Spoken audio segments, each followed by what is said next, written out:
गांव में हर जगह अकाल की स्थिति हो गई थी। खेत सूख चुके थे, कुएं और तालाब पानी के बिना खाली पड़े थे। लगता नहीं कि अब इस गांव में ज्यादा दिन रुकना ठीक होगा। काम की तलाश में तो बाहर जाना ही पड़ेगा। गोपीनाथ भूख और मजबूरी में दूसरे गांव की ओर निकल पड़ता है। चलते चलते वह विजयनगर गांव पहुंच जाता है। वहां उसका न रहने का ठिकाना था और न ही कोई काम। चलते चलते गोपीनाथ एक अमीर किसान रामदयाल सेठ के दरवाजे पर पहुंचता है। सेठ जी, मैं गोपीनाथ दूसरे गांव से आया हूं। हमारे गांव में अकाल की परिस्थिति हो गई है। खेत सूख चुके हैं और लोग बूंद बूंद पानी को तरस रहे हैं। अगर आपके पास मुझे कोई काम मिल जाए तो बहुत कृपा होगी बड़े भाई। अरे रे, लगता है तुम्हारी हालत बहुत खराब हो गई है। ठीक है, वैसे मेरे पास एक काम तो है, लेकिन लगता नहीं कि तुम वो कर पाओगे। सेठ जी, आप चिंता मत कीजिए, मुझे कोई भी काम दीजिए, मैं मेहनत और ईमानदारी से करूंगा। ठीक है गोपीनाथ, तो सुन लो, मेरे पास 50 गाय और 50 भैंस हैं। तुम्हें रोज उनका गोबर निकालना होगा। सुबह शाम उन्हें चारा पानी देना होगा। महीने के आखिर में तुम्हें इसके 200 मिलेंगे और 2 वक्त का खाना भी हमारी तरफ से मुफ्त मिलेगा। बोलो, क्या कर पाओगे? अरे बाप रे, 50 गाय भैंस संभालना आसान तो नहीं, लेकिन अब मेरे पास और कोई रास्ता भी नहीं है, और ऊपर से सेठ जी 2 वक्त का खाना भी देंगे। ठीक है सेठ जी, मैं ये काम कर लूंगा, लेकिन एक विनती है। हाँ, बोलो गोपीनाथ। सेठ जी, मैं इस गांव में नया हूं और मेरा कोई ठिकाना नहीं है। अगर आपको परेशानी ना हो तो क्या मैं गौशाला में रह सकता हूं? रामदयाल सेठ कुछ देर तक सोचते हैं और फिर गोपीनाथ को ऊपर नीचे देखकर कहते हैं, ठीक है गोपीनाथ, तुम गौशाला में रह सकते हो।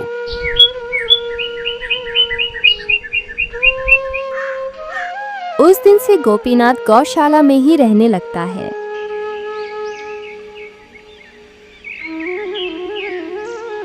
रोज सुबह जल्दी उठकर गाय भैंसों का गोबर निकालता, चारा डालता और समय पर पानी पिलाता। गोपीनाथ का काम साफ सुथरा और मेहनती था। धीरे धीरे रामदयाल सेठ को भी उसका काम पसंद आने लगा। एक दिन रामदयाल सेठ ने गोपीनाथ को बुलाया।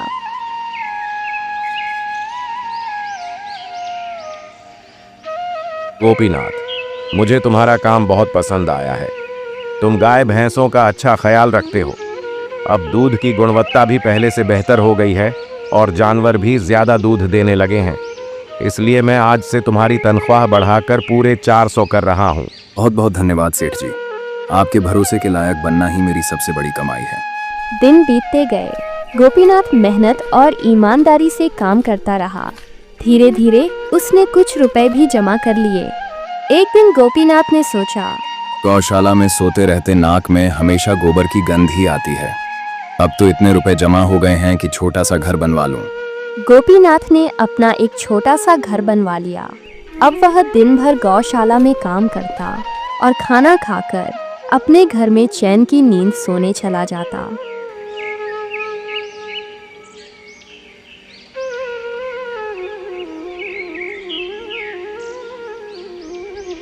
कई साल ऐसे ही बीत गए।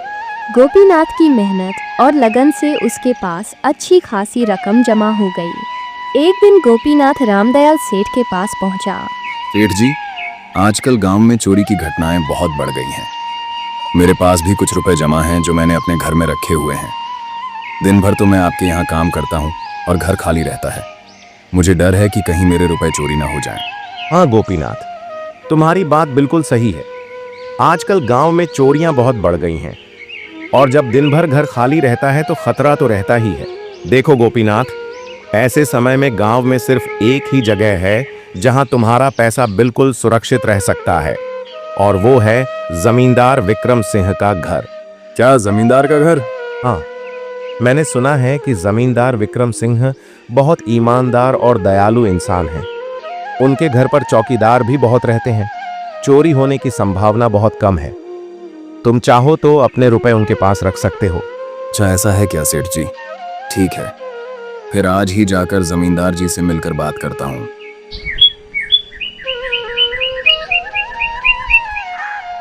उस दिन गोपीनाथ जमींदार विक्रम सिंह के घर पहुंचता है।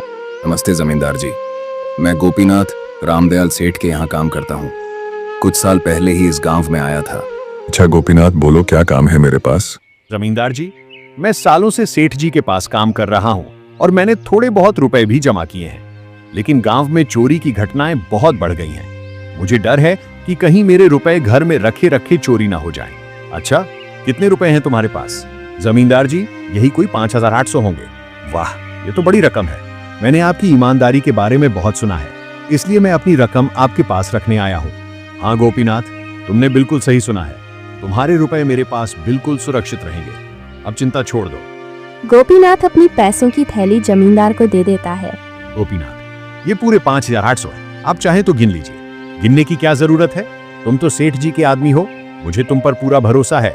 धन्यवाद जमींदार जी, अब मुझे चोरों का डर नहीं रहा। अरे कोई बात नहीं, धन्यवाद तो मुझे बोलना चाहिए कि तुमने मेरे पास अपने रुपए रखने का भरोसा किया। गोपीनाथ अपने पैसे जमींदार को सौंपकर घर चला जाता है। समय बीतता गया। गोपीनाथ ईमानदारी और मेहनत से रामदयाल सेठ के यहाँ काम करता रहा। देखते ही देखते 2 साल गुजर गए। एक दिन गोपीनाथ अपने मन में सोचने लगा, अब बहुत साल हो गए सेठ जी के यहाँ काम करते करते। सेठ जी तो अच्छे इंसान हैं, लेकिन अगर मुझे बड़ा आदमी बनना है तो अपनी ज़मीन लेकर खेती करनी होगी। अब जो कुछ पैसे मेरे पास हैं और जो मैंने ज़मींदार के पास जमा किए हैं, उन्हें जोड़कर ज़मीन खरीद लूँगा। यह सोचकर गोपीनाथ जमींदार विक्रम सिंह के घर पहुंचता है। ज़मींदार जी, मैं अपने रुपए वापस लेने आया हूँ। आपके पास मैंने 5,800 जमा रखे थे। अरे भाई साहब, मैंने तो आपको पहचाना ही नहीं, आप कौन हैं? क्या जमींदार जी, मैं गोपीनाथ हूँ। 2 साल पहले मैंने आपके पास अपने रुपए रखवाए थे, याद नहीं आया? अरे भाई, मेरे पास तो कितने लोग आते जाते रहते हैं, सबके साथ मेरा अच्छा व्यवहार है, लेकिन तुम्हारे पास कोई कागजात हैं क्या? क्योंकि मैं हर लेन देन का हिसाब स्टैंप पेपर पर लिखवा कर रखता हूँ। ये आप कैसी बात कर रहे हैं जमींदार जी? आपकी ईमानदारी देखकर ही मैंने अपने रुपए आपको दिए थे। अब आप ऐसी बातें कर रहे हैं? कृपया करके मेरे पैसे लौटा दीजिए। हाँ गोपीनाथ, मैं ईमानदारी से ही काम करता हूँ, इसीलिए तो कागज मांग रहा हूँ। क्या तुम्हें नहीं पता, जब किसी से रुपए का लेन देन होता है तो स्टैम्प पेपर पर लिखना जरूरी होता है। तुम किसी से भी पूछ सकते हो। जमींदार जी, मैं आपके पैर पकड़ता हूँ, मेरी मेहनत की कमाई है, कृपया करके मेरे रुपए मुझे दे दीजिए, मुझ पर अन्याय मत कीजिए। अरे ये क्या झूठ मूठ का रोना धोना मचा रखा है? लगता है तुम ढोंगी हो और मेरी ईमानदारी का फायदा उठाकर रुपए ठगना चाहते हो। रुक, अभी तुझे सबक सिखाता हूँ। विक्रम सिंह अपने आदमियों को बुलाता है। इसे तब तक मारो जब तक यह बेहोश न हो जाए। इस 2 कौड़ी के आदमी ने मेरी ईमानदारी पर सवाल उठाया है। जमींदार के आदमी गोपीनाथ को डंडों से बुरी तरह मारते हैं। बेहद दुखी और घायल हालत में गोपीनाथ किसी तरह अपने घर लौट आता है। उसके शरीर पर चोट और घाव के निशान साफ दिखाई देते हैं। 2 दिन तक दर्द के कारण गोपीनाथ काम पर नहीं जा पाता। तीसरे दिन रामदयाल सेठ खुद उसके घर पहुंचते हैं। अरे गोपीनाथ भाई, तुम 2 दिन से काम पर नहीं आए, क्या हुआ भाई? तबीयत तो ठीक है ना? अरे सेठ जी, आप खुद यहाँ आए, खबर भिजवा देते तो मैं खुद चला आता। नहीं गोपीनाथ, तुम्हें देखकर लग रहा है कि तुम बीमार हो। बताओ क्या समस्या है? क्या बताऊं सेठ जी, जिस जमींदार विक्रम सिंह के पास मैंने अपने रुपए रखवाए थे, वह अब लौटाना ही नहीं चाहता। उसने मुझे ठगा है, और जब मैंने गिड़गिड़ा कर मांगा तो उसके आदमियों से मेरी पिटाई करवाई और धक्के देकर निकाल दिया। रे बाप रे, ये तो बहुत गंभीर बात है। मैंने तो जमींदार के बारे में अच्छा ही सुना था, लेकिन मुझे भी नहीं पता था कि वो इतना लालची और गिरा हुआ इंसान है। अब समझ आया कि हर साल उसकी संपत्ति इतनी जल्दी कैसे बढ़ रही है। मुझे माफ कर दो गोपीनाथ, मैंने ही तुम्हें जमींदार के पास रुपए रखने को कहा था। नहीं सेठ जी, इसमें आपकी कोई गलती नहीं है, आप तो मेरा भला ही सोच रहे थे। यह सब तो जमींदार के लालच की वजह से हुआ है। अब तो लगता है कि मेरे पैसे कभी वापस नहीं मिलेंगे। रामदयाल सेठ थोड़ी देर सोचते हैं और फिर धीरे से गोपीनाथ के कान में तरकीब बताते हैं। गोपीनाथ, मेरे पास एक उपाय है जिससे तुम्हें अपने रुपए वापस मिल सकते हैं। ठीक है सेठ जी, जैसे आप कहें। हे ऊपर वाले, इस तरकीब को कामयाब कर देना। रामदयाल सेठ ने गहरी सांस ली और धीरे धीरे बोलना शुरू किया। गोपीनाथ, अब ध्यान से सुनो। कल तुम जमींदार विक्रम सिंह के पास फिर से जाना, लेकिन इस बार अपने रुपए मत मांगना, बल्कि उससे कहना कि तुम्हारे मामा ने बहुत सारा रुपया भेजा है और तुम चाहते हो कि उसे भी जमींदार के पास जमा कर दो, क्योंकि तुम्हें उसकी ईमानदारी पर बहुत भरोसा है। लेकिन सेठ जी, जब उसने मेरे पहले वाले रुपए ही खा लिए, तो अब नए रुपए देने का झूठ क्यों बोलूं? यही तो योजना है। जैसे ही जमींदार को लगेगा कि और ज्यादा रुपए उसके पास आने वाले हैं, वह तुम्हें बार बार घर बुलाएगा और अच्छा व्यवहार करेगा। उसी समय मौका देखकर हम सच्चाई उजागर करेंगे। सेठ जी, आपकी बात समझ गया। जो आप कह रहे हैं वही करूंगा।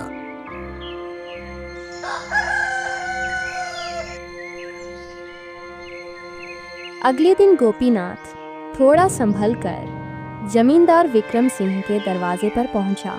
प्रणाम जमींदार जी, कल की बात को भूल जाइए।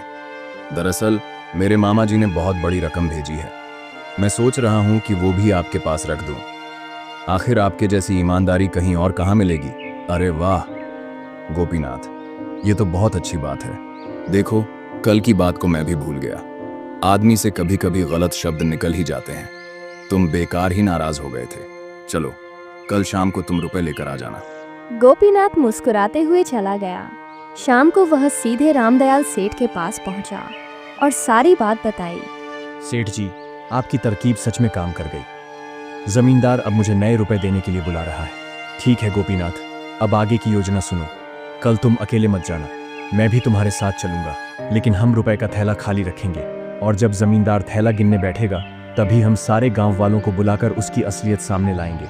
वाह सेठ जी, अगर ऐसा हुआ तो मैं अपने रुपए भी वापस लूंगा और गांव वालों को भी उसके धोखे से बचा पाऊंगा।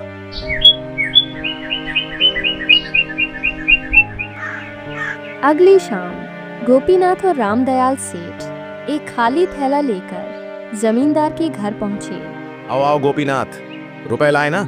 जल्दी से थैला मेरे पास रख दो, मैं गिन लेता हूँ। जी जमींदार जी, ये लीजिए। जैसे ही विक्रम सिंह ने थैला उठाया और उसे खोलने लगा, रामदयाल सेठ ने जोर से आवाज लगाई।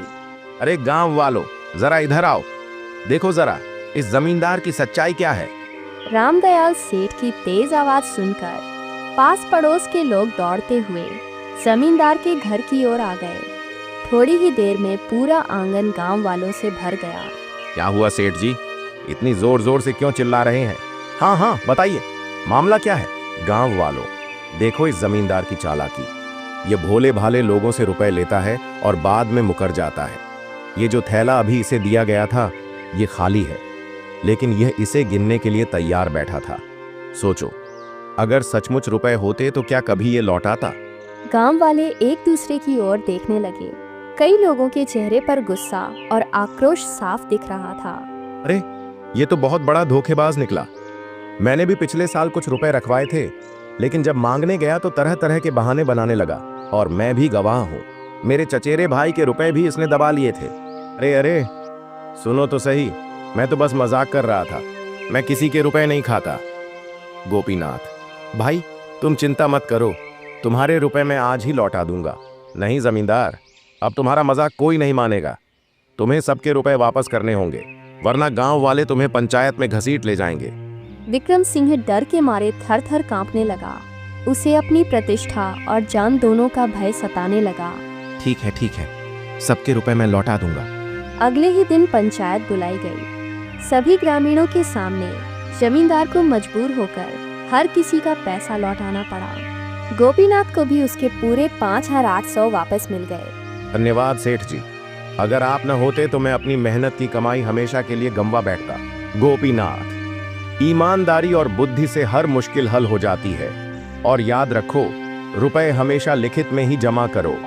भरोसे का मतलब ये नहीं कि सबको आंख मूंद कर मान लिया जाए। गांव वालों ने भी उस दिन से ठान लिया कि वे कभी भी बिना गवाही और लिखित सबूत के किसी को रुपए नहीं देंगे। पंचायत के फैसले के बाद पूरा गांव राहत की सांस लेने लगा। गांव वालों ने महसूस किया कि अब किसी को भी जमींदार जैसे लालची आदमी पर आंख मूंद कर भरोसा नहीं करना चाहिए। कहानी की सीख: पैसे का लेन देन हमेशा लिखित में करना चाहिए। ईमानदारी और समझदारी से बड़ी मुश्किल को हल किया जा सकता है। लालच और धोखा अंत में इंसान को ही बर्बाद कर देते हैं।